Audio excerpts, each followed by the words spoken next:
Hi everybody, welcome to the channel. Just a quick video just to go through some of the initial points of the camp revamp update. I might be a couple of days too late, but hopefully that's allowed me some time to just play around with it. And oh look, there's my putty cat. And there's that super mutant, what's his name? Graham.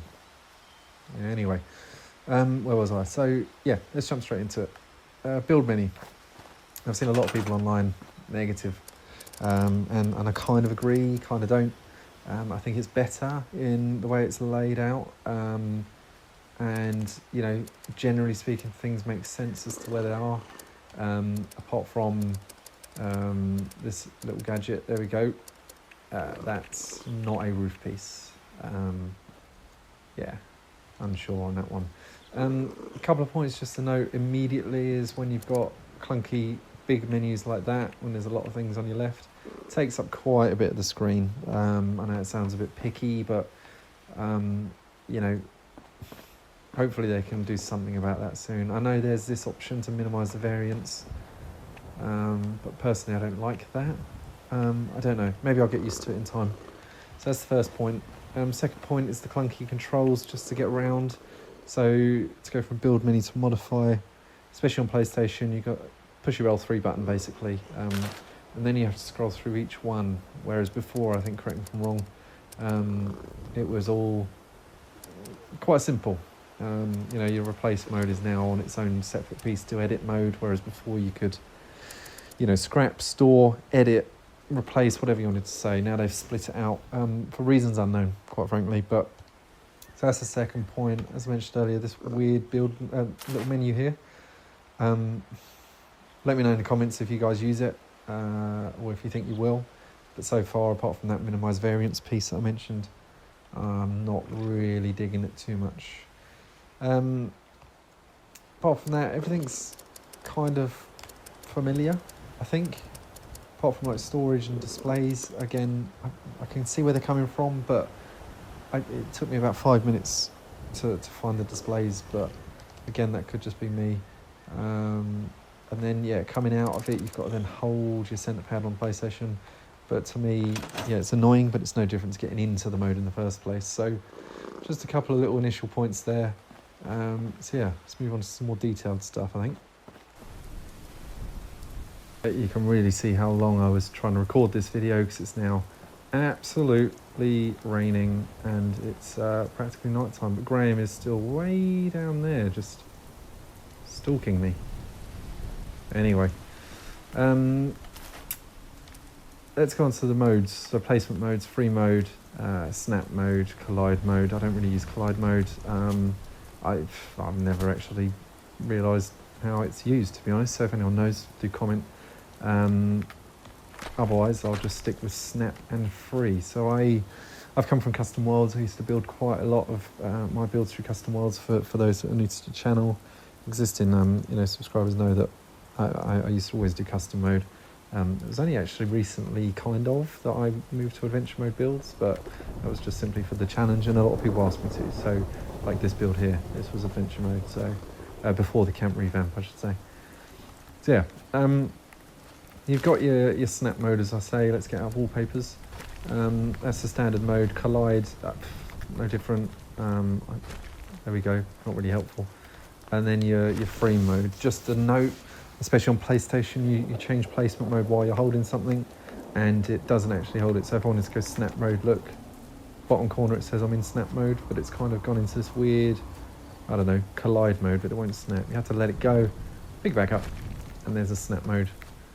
Similarly, if you go from snap mode to free mode, look, it's just doing all sorts of gadgets. There we go, so there's free mode now. So why is this good? I think for me, on PlayStation especially, you can hold the X button, you can press R1 to go up in a straight line, L1 to go back down. You can move your left analog stick all the way around from that centerpiece. This is all stuff that was here before, but it's just a refresher for those that don't know.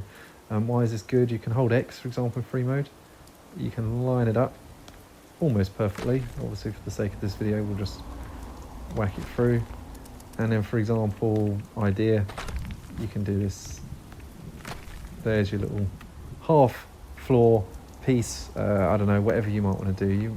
For example, you might want to do half carpet and then half a different carpet. I don't know why, just spice things up a bit.